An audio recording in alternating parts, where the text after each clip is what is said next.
Broussard with us now. Broussard, let's run a little fast break here. Luka went off last night, 1 assist shy of a triple-double as the Mavs beat Orlando. How about Dallas? Winners of 8 of their last 10 games. So, Broussard, is Luka proving that he can carry this Mavs team into the playoffs? I'm going to say no, just because I think he proved it last year. They were the 7th seed in the West. And that was with Kristaps Porzingis, his second guy, missing 18 games. He took them to the playoffs. They were only like 2.5 games out of 4th place last year. So what was the aberration was the slow start this year. And I think that's because Luka just wasn't in shape. And now he's in basketball shape. He's playing at the top of his game. 30 points, 8 assists, 8 rebounds during that stretch you've talked about where they've won 8 of 10. Remember, they only need to get into the top 10 because you're in the play-in game. I guarantee you they'll do that. Let me throw this out there, too. Luka's shooting 44% from 3 over the last month. If he's going to do that, he's unstoppable. Yep. All right, now you know what? Broussard, every once in a while, I'm this close to being like, you know what? I don't even know why I like Chris Broussard. All his takes are just so bad. And then he comes out with a gem on Luka. It was great. It was just great take. Almost everything he said is right. I'm just going to add this. Of course, he proved it last year. They're not going to be in the play-in. They're going to continue to win. They've won 8 of their last 10. And I had to listen during the break to Broussard and Brandon both just paint beautiful tapestries about tell me who's playing better than James Harden over the last month. This guy who's averaging 32, 8, and 8. And over the last 10 games, shooting 47% from 3 on the season now. 36% from 3. He is arguably, now that he's in shape, and I typically, Brandon, would hold the beginning of the season against him for being out of shape. But we don't hold anything against anybody. That's unfair. He didn't quit on the Mavs. He was just a little overweight, so who cares? So listen, Luka, MVP, I suppose. No, Luka got to be in the MVP discussion. He didn't quit on the Mavs. He just overate on the Mavs. So who cares? Of course he can carry them into the playoffs. Yeah. I mean, I'm just saying. That's all I'm saying, Brandon. So, yeah, of course he can. Disappointed in you, Nicholas. Come on, brother. Look, it's not all about scoring a basket. James Harden is not only scoring, averaging 25 points, but his assist is bringing in 25 points. That's why James Harden is playing better than Luka. But if we're going to talk about Luka, then the answer is yes, absolutely. This is what happens when you're a top 5 player. He's that good. But we've seen this before. Now, how far they go is going to be determined by another guy on this team, and that's Porzingis. Porzingis, 7'3". Hopefully his frame can hold up just a little bit. You know the liability around Porzingis. It's his defense and it's his health. If he can hold up, this could be a dangerous team once they get in. Because Luka will get them in the playoffs. Luka may be able to win them 2 or 3 games, but that's it.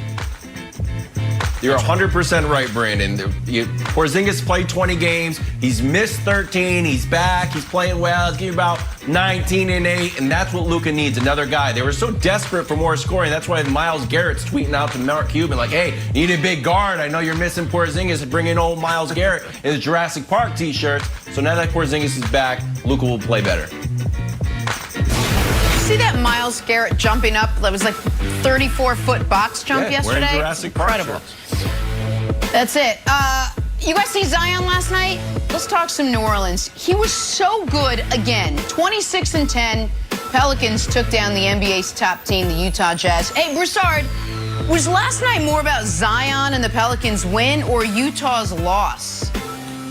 Well, let me not just ignore the Jazz. They've now lost 3 of their last 6, all right? So we can put all the talk about them being the 2014 Spurs or one of those Warriors teams. We can put that to bed, all right? They're coming back to the pack.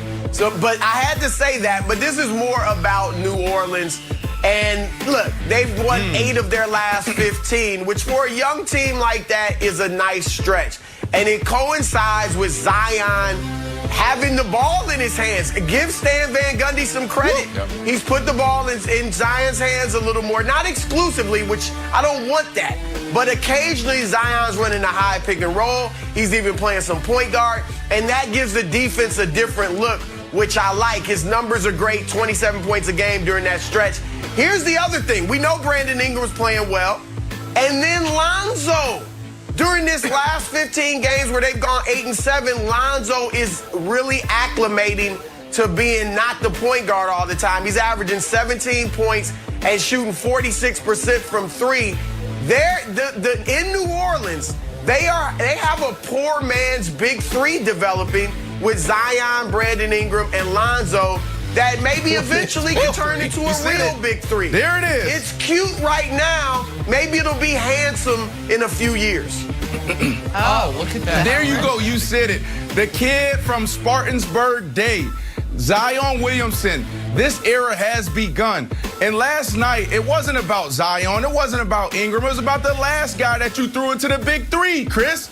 And that's Lonzo Ball. Lonzo Ball is the reason why this team has been playing really well the last couple weeks. What happened the last couple weeks? J.J. Redick pulls over Lonzo and says, buddy, you got to be more aggressive. What are you doing? We need you.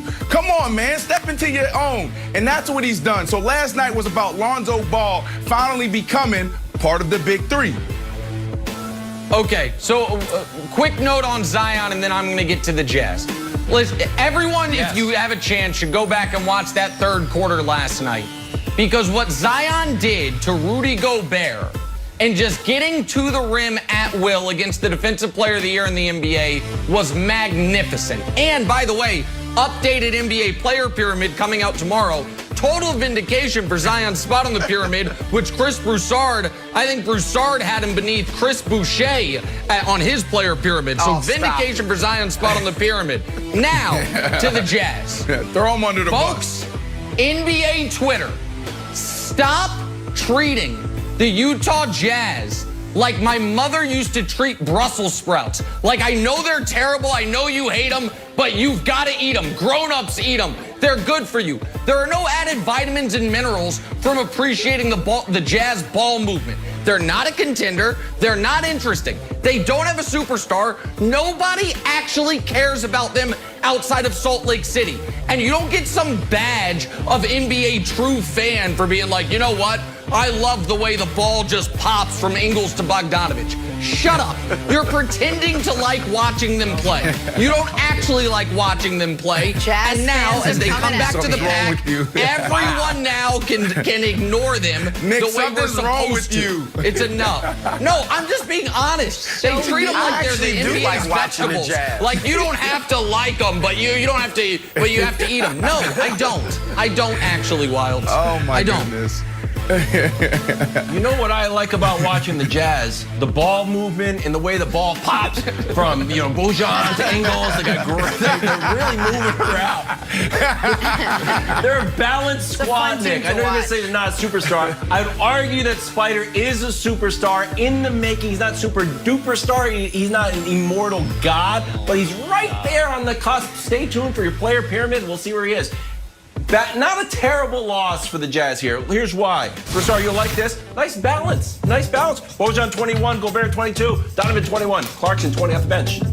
See, you talk about the Jazz and they roll tape. You talk about the Jazz, Jenna, and they're like, move on to interesting teams. They move on. That does get Nick excited. LeBron and the Lakers, they're back in action tonight. Lakers playing the Suns, Devin Booker and the Suns. Lakers have won 2 in a row. Booker coming off a season-high 43. Little must-watch TV tonight. Broussard, what are you most looking forward to in this one? Well, look, the Suns are the hottest team in the league right now, so I want to see the Lakers play against them. Look, they beat up on a Portland team that was struggling in the midst of a 4-game losing streak. Golden State's up and down. This will be a better test for these Lakers without AD. Devin Booker has been rejuvenated since he's landed on the All-Star team, so I want to see him go off. And Dennis Schroeder versus Chris Paul. 2 little feisty guards going at it. That'll be a lot of fun. Oh, feisty.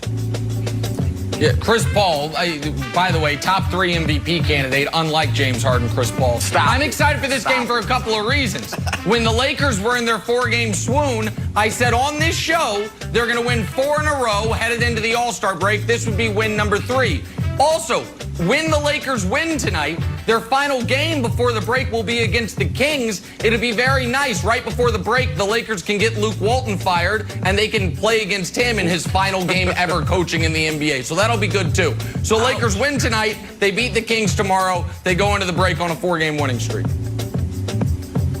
Nick, wow. The Suns are insanely hot, and the Lakers don't have a chance. Your boy LBJ is going to have to drop 50 if he wants to win. They're not only insanely hot. You got to think about the mentality. It's almost like what Steph Curry said. Steph Curry said, like, wow, when teams play us, they still remember what we did to them. They still remember how dominant we were. That's the Lakers. The Lakers are going to get every team's best shot. They don't have AD, and they're insanely hot. So the Lakers don't have a chance unless your boy LBJ comes in and drops 50. And I don't see that happen, so I'm going with the Suns. All right, we shall see. We got to get back to J.J. Watt now. The guy's still shocked he picked Arizona. Coach will be with us. Coach Mangini joining us next to discuss the level of shock. First things first.